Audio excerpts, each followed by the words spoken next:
우리는 소문보다 더 좋은 예수님이라는 주제로 말씀을 나누고 있습니다. 예수님은 유다의 사자이며 죽임당한 어린 양이십니다. 사자는 예수님이 승리하신 그리스도라는 것을 보여주고 어린 양은 예수님이 이기는 방식을 보여줍니다. 오늘은 그 결과로 5번째 시간 평화의 왕이라는 제목으로 말씀을 전하도록 하겠습니다. 우리 교회 청년들이 이스라엘 성지 순례를 계획했던 적이 있었습니다. 지금은 전쟁 때문에 장소를 튀르키예로 변경했지만 전쟁이 일어나기 전에는 이스라엘에 갈 것을 꿈꾸면서 기도로 준비했습니다. 처음에는 성지순례 일정이 은혜롭게 진행되도록 기도했는데요. 기도하다 보니까 나중에는 이스라엘이라는 그 땅 자체를 품고 기도하게 되었습니다. 그때 기도하는 청년들의 마음에 참 안타깝게 다가오는 사실이 있었습니다. 예루살렘은 그 이름이 평화의 도시라는 뜻인데요. 정작 그 땅에는 평화가 없다는 사실이었습니다. 예수님의 흔적이 남아있는 성경의 땅, 거룩한 땅이 전쟁이 그치지 않는 피로 얼룩진 땅으로 되었다는 사실이 참 아프게 가슴에 다가왔던 것이죠. 지금도 이란, 이스라엘, 미국은 전선을 넓혀가면서 세계는 전쟁의 소용돌이에 휘말리고 있습니다. 제가 청소년일 때만 해도 세계는 하나다. 이제는 글로벌이 중요하다. 이렇게 배우면서 자랐는데요. 지금 세상은 마치 역사를 거슬러 올라가는 것 같습니다. 이익과 권력을 차지하기 위해서라면 동맹도 없고 정의도 없고 오직 싸움만이 있는 힘의 논리가 모든 걸 지배하는 시대로 회귀하는 것처럼 보입니다. 이제 세계는 하나가 아니라 각자 도생, 스스로 살 길을 도모해야 하는 시대가 되었습니다. 역사를 돌아보면 인류는 참 많은 날들을 전쟁 가운데 보냈습니다. 나라와 나라가 대적하고 민족이 민족을 대적하는 일들이 끊이지 않았습니다. 그럴 때마다 얼마나 많은 사람들이 희생되었는지 우리 민족은 잘 알고 있습니다. 아내가 남편을 잃고 아이들이 부모님을 잃고 부모가 어린 자녀들을 가슴에 묻어야 하는 그런 비극이 너무나 많았거든요. 이렇게 전쟁은 일어나서는 안 되는 일입니다.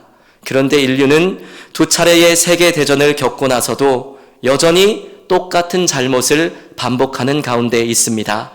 독일의 철학자 헤겔은 이런 말을 했습니다. 역사와 경험이 우리에게 가르쳐 주는 것은 민족과 정부가 역사로부터 아무것도 배우지 못했다는 사실이다. 역사에서 배워야 하는데 그렇지 못하더라는 사실만 알게 되었다는 겁니다. 그만큼 사람은 똑같은 실수를 반복한다는 것이죠.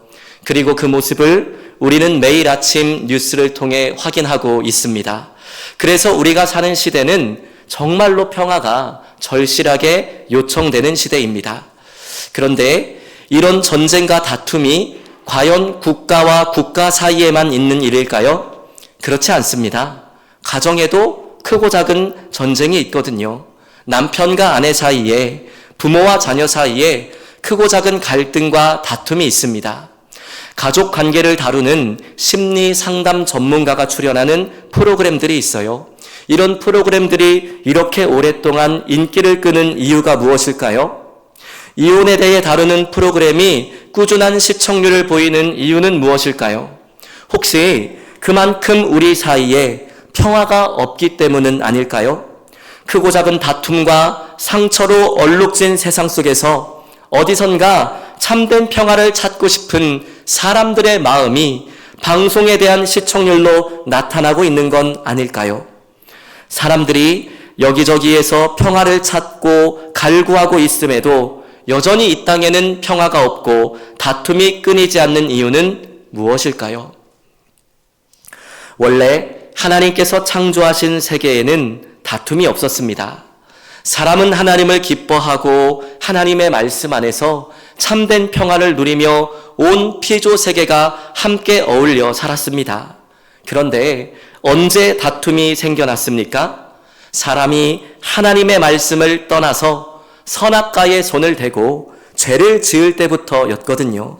세상에 죄가 들어오니까 사람의 마음이 죄로 오염되니까 부부 관계가 깨집니다.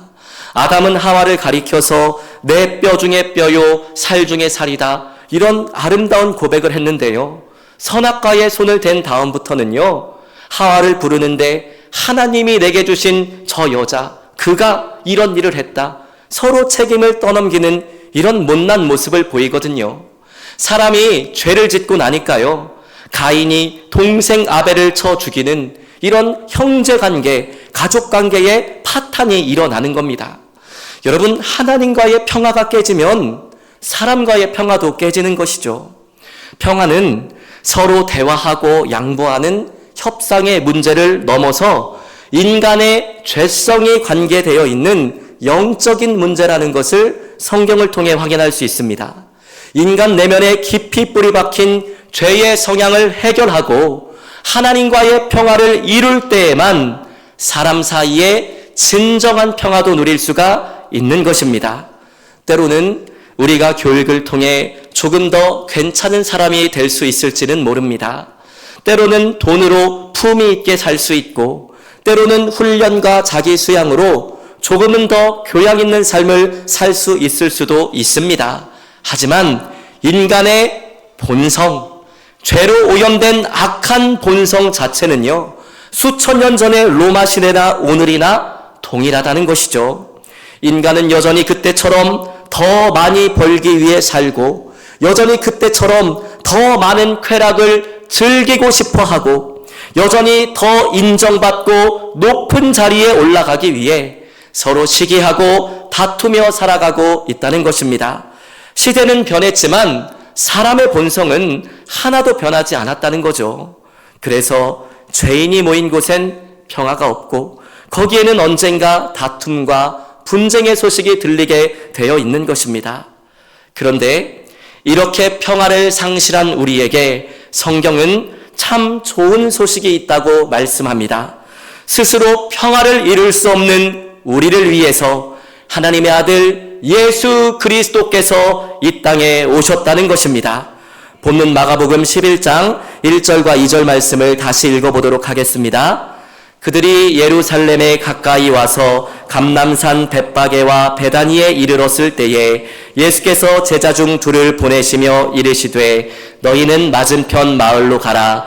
그리로 들어가면 곧 아직 아무도 타보지 않은 나귀 새끼가 매여 있는 것을 보리니 풀어 끌고 오라. 아멘. 예수님은 두 명의 제자에게 나귀를 끌어오라고 말씀하셨습니다. 우리는 가끔 이 나귀가 초라하다는 사실에 초점을 맞추고는 하죠. 멋진 말에 비해서 이 나귀는 얼마나 작고 볼품이 없냐는 뜻입니다. 그런데 사실 왕이 나귀를 타는 것 자체는요, 당시 문화에서 전혀 이상한 일이 아니었습니다. 왜냐하면 말과 나귀 모두 왕이 탔던 동물이기 때문인데요. 예를 들어서 솔로몬 같은 경우도 나귀를 탔다는 성경의 기록이 있습니다. 다만 용도가 달랐던 것이죠. 말은 언제 주로 타는 동물이었을까요? 당연히 전쟁 때에 주로 타는 동물입니다. 그러면 나귀는 언제 주로 타는 동물이었을까요? 평화의 시대에 주로 탔던 동물이에요. 그렇다면 예수님께서 제자 두 명을 보내셔서 가서 말을 끌고 오라 이렇게 말씀하시지 않고요, 나귀를 끌고 오라고 말씀하신 의도가 무엇이겠습니까? 예수님은 이 사건을 통해서 당신이 어떠한 왕으로 이 땅에 오셨는지를 눈에 보이도록 드러내고 계신 것이죠. 나는 말을 타고 전쟁을 위해서 온 것이 아니라 나귀를 타고 평화를 위해 왔다는 것을 예수님은 지금 사람들에게 보여주고 계신 겁니다.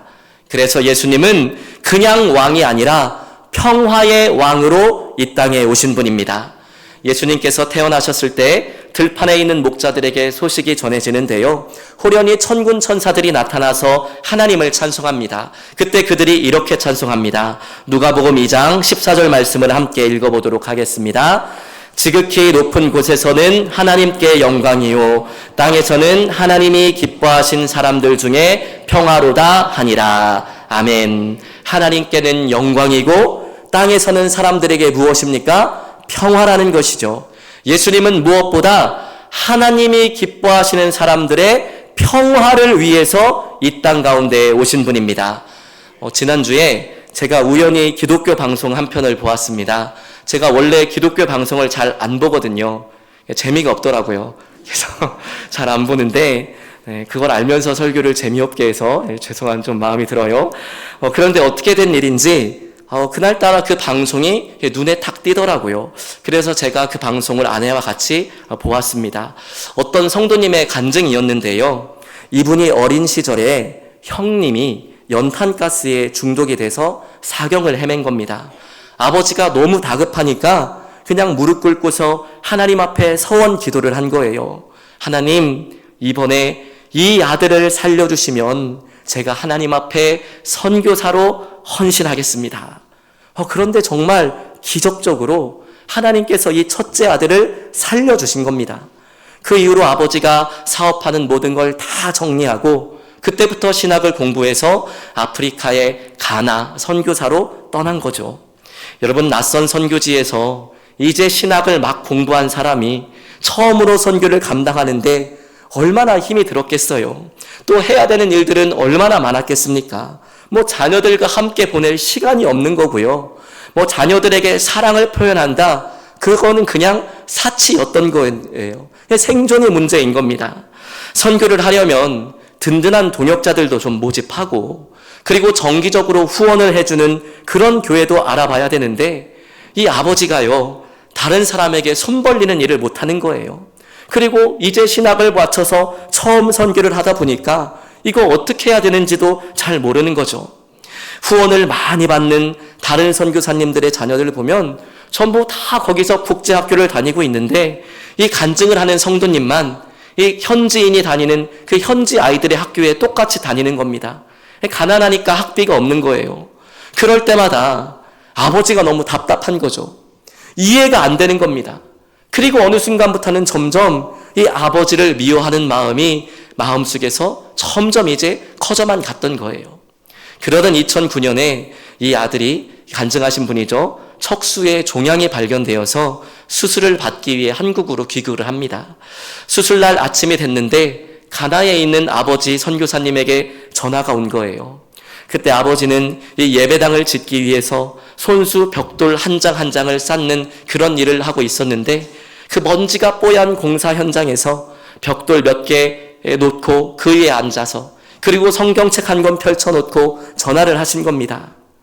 아들아, 오늘 수술 받아야 되는데 우리 기도하자.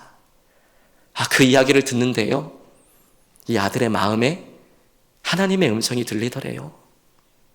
네가 아빠를 싫어해도 네 아빠가 하는 일을 내가 기뻐한다. 그리고 너의 아빠도 기뻐한다.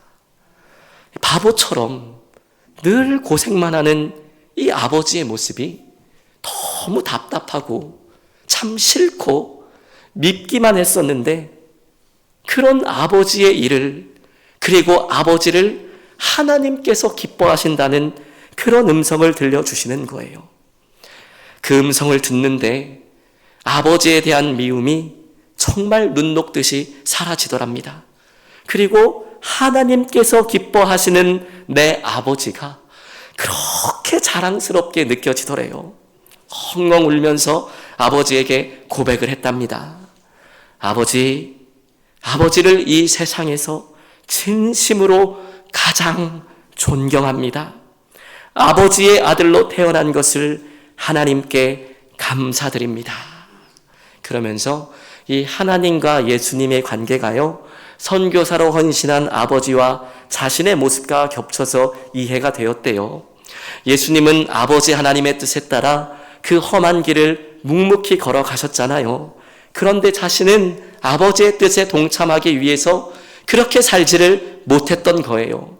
그러고 나니까 예수님이 정말 그 험한 길을 걸어가셨다는 그 자체가 우리를 얼마나 깊고 얼마나 뜨겁게 사랑하신 걸까, 그것이 이해가 되면서 다시 한번 예수님을 깊이 알고 주님과의 관계를 또 새롭게 했다는 그런 간증이었어요. 여러분, 어린 시절에 부모에게 상처받아서 평생 미워하고 원망했던 그 자녀의 마음을요, 도대체 무엇으로 돌이킬 수가 있겠습니까? 이렇게 깨어진 관계가요, 어떻게 하면 회복이 될 수 있어요? 여러분, 평화의 왕으로 오신 예수 그리스도의 음성이 그의 심령 가운데 들려졌을 때 깨어졌던 관계가 회복되고 쌓여졌던 담장이 무너지는 평화의 역사가 일어날 줄로 믿으시기를 바랍니다. 예수님의 음성이 있고 예수님의 말씀이 있고 예수님의 임재가 있는 바로 그곳에 평화가 있는 것입니다. 그렇다면 우리 성도님들의 마음에는 평화가 있으십니까? 성도님들의 가정에는 평화가 있나요? 성도님들이 몸담고 계신 교회에는 평화가 있습니까? 우리는 주로 사람과 싸웁니다. 저 사람이 잘못이야. 저 사람이 문제야. 물론 그런 말이 맞을 수도 있습니다. 그런데 어쩌면 지금 우리에게 가장 절실하게 필요한 것은요, 내가 생각하는 저 사람이 변화되는 것이 아니라 내가 다시 한번 평화의 왕이신 예수 그리스도를 만나는 것은 아닐까요? 오늘 우리의 심령과 우리의 가정과 우리의 교회에 절실하게 필요한 것은 평화의 왕이신 예수님의 말씀 아닐까요? 여러분, 사도 바울은 자신의 거의 모든 서신에서 항상 이렇게 인사를 했습니다. 고린도전서 1장 3절 말씀을 함께 읽어보도록 하겠습니다. 하나님 우리 아버지와 은혜와 평강이 있기를 원하노라. 여러분이 성경을 찾아보시면요, 정말 바울의 거의 모든 서신에서 바울은 항상 이렇게 인사를 합니다. 우리 아버지와 주 예수 그리스도로부터 은혜와 평강이 있기를 원하노라. 여러분, 은혜, 교회에서 빠질 수 없는 단어 아닙니까? 우리는 은혜 없이는 살아갈 수 없는 사람들 아닙니까? 그런데 그 은혜와 똑같이 나오는 단어가 바로 평강입니다. 평강. 그만큼 중요하다는 거예요. 은혜가 있으면 평강이 따라온다는 것입니다. 여러분, 하나님의 아들이자 사람의 아들, 하나님과 사람 사이의 유일한 중보자, 유다의 사자이자 어린 양이신 예수 그리스도로부터 은혜와 평강이 성도님들의 심령과 가정과 교회에 충만하게 임할 수 있기를 주님의 이름으로 축복합니다. 이렇게 예수님은 평화의 왕으로 나귀를 타고 예루살렘에 가까이 가셨는데요, 사람들은 그런 예수님의 모습을 보고 환호했습니다. 나귀를 타고 오는 예수님은 스가랴 선지자가 예언했던 바로 그 메시아임이 분명했기 때문이죠. 스가랴 9장 9절 말씀을 한번 읽어보도록 하겠습니다.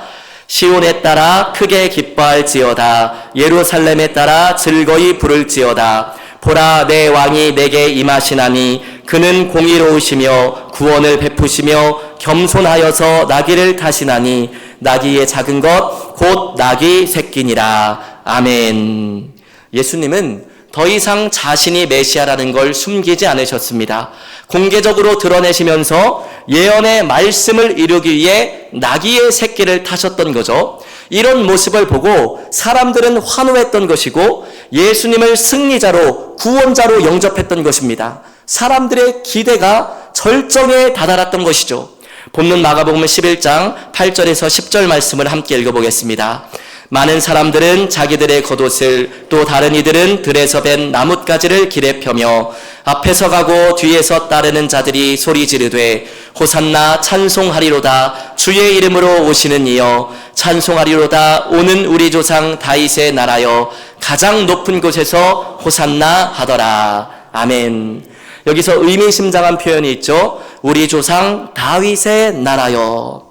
사람들이 예수님에게 지금 무엇을 기대하고 있다는 겁니까? 다윗과 같이 이 나라를 부강하게 만들어줄 구원자를 기대하고 있다는 뜻이에요. 여러분, 그러고 보면 지금 사람들이 손에 쥐고 흔드는 이 종려나무 가지, 이것도 예사롭지 않은 겁니다. 단순한 환영소품이 아니라 승리와 해방에 대한 기대가 실려있는 상징이 종려나무 가지였기 때문이죠. 여러분, 이렇게 사람들이 예수님에 대한 기대가 절정에 이르러서 온 무리가 기뻐하고 소리를 지르면서 예수님을 환영하고 있을 때 우리 예수님은 어떤 감정을 느끼고 계셨을까요? 같은 사건을 기록한 누가복음 19장 35절 36절과 41절 42절 말씀을 함께 읽도록 하겠습니다. 그것을 예수께로 끌고 와서 자기들의 겉옷을 나귀 새끼 위에 걸쳐놓고 예수를 태우니 가실 때에 그들이 자기의 겉옷을 길에 펴더라. 가까이 오사 성을 보시고 우시며 이르시되 너도 오늘 평화에 관한 일을 알았더라면 좋을 뻔하였거니와 지금 내 눈에 숨겨졌도다. 아멘. 사람들이 환호하고 소리 지르던 바로 그날 예수님은 우셨습니다. 헬라어에는 운다는 의미의 단어가 몇 개 있는데요. 예를 들면 다크리오, 조용히 눈물을 흘린다는 뜻입니다. 본문에서 예수님의 울음을 표현하기 위해 사용한 단어는 클라이오인데요. 소리내어 우는 것, 애통, 통곡을 뜻하는 말입니다.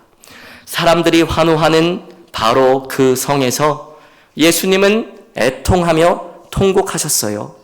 여러분, 이유가 무엇입니까? 그들이 평화를 원하면서도 평화에 관한 일이 무엇인지는 알지 못했기 때문이에요. 그들이 예수님을 환영하면서도 예수님이 무슨 일을 위해 오셨는지는 알지 못했기 때문입니다.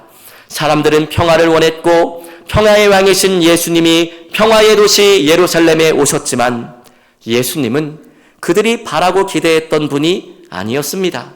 그들이 바란 평화는 정치적인 승리와 군사적인 승리, 다윗 왕국의 회복을 이뤄낼 수 있는 사람이었어요. 그래서 그들이 바랬던 평화는 힘으로 상대를 누르고 얻는 승리이고 상대를 죽여서 내가 살 수 있는 승리였습니다.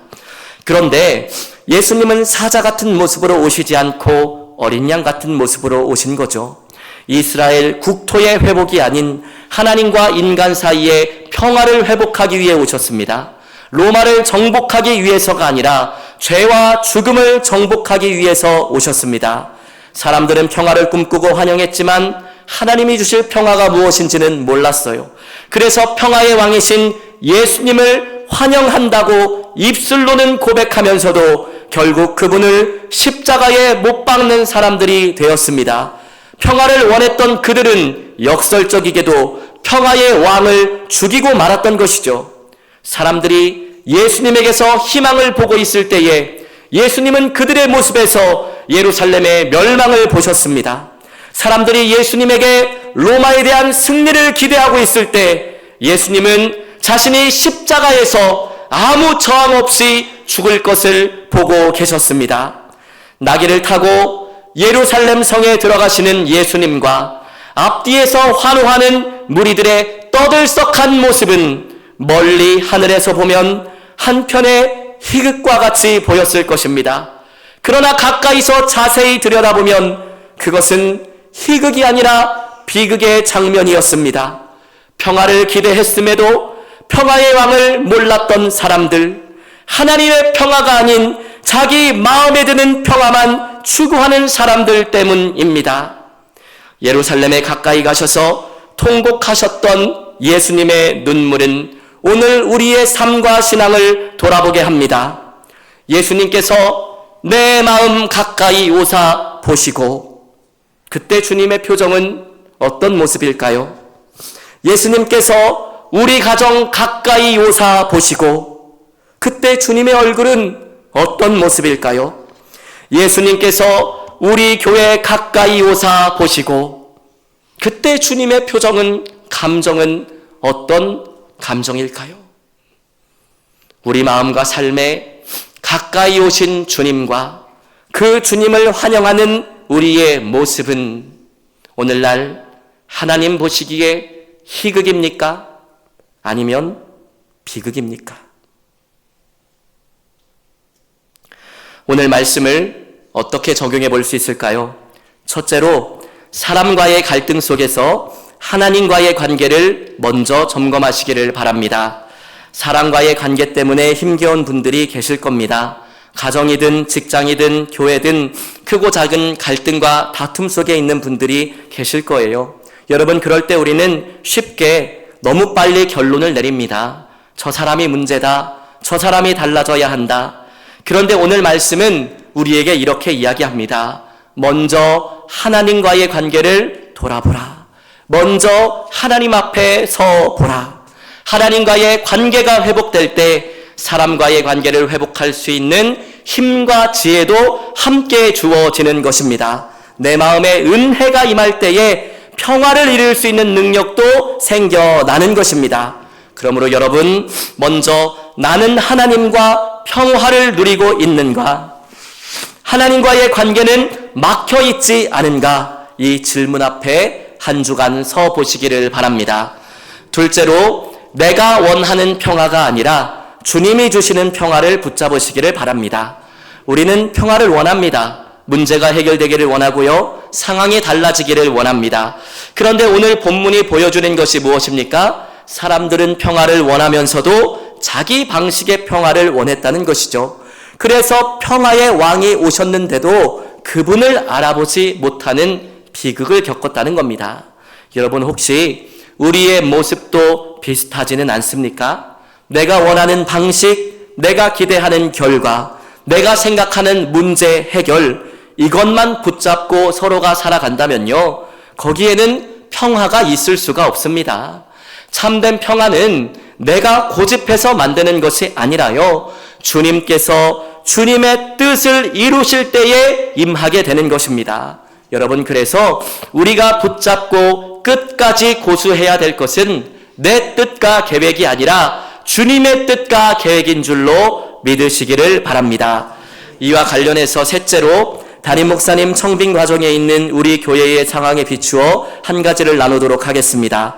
우리는 각자 기대하는 사람이 있고 생각하는 사람이 있습니다. 그러나 오늘 말씀에 비추어 볼 때 우리에게 더 중요한 질문은 이것입니다.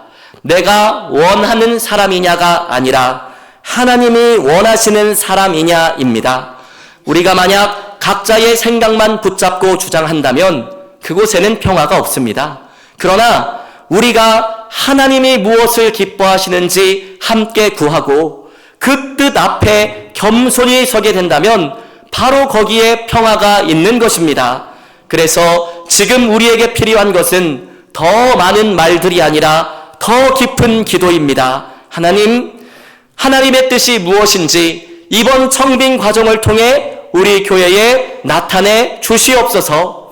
누가 우리 교회에 꼭 맞는 사람인지 우리는 알 수 없지만 주님은 아시오니 이번 임시사무총회의 투표를 통하여 하나님께서 원하시는 뜻이 무엇인지를 알게 하여 주시옵소서.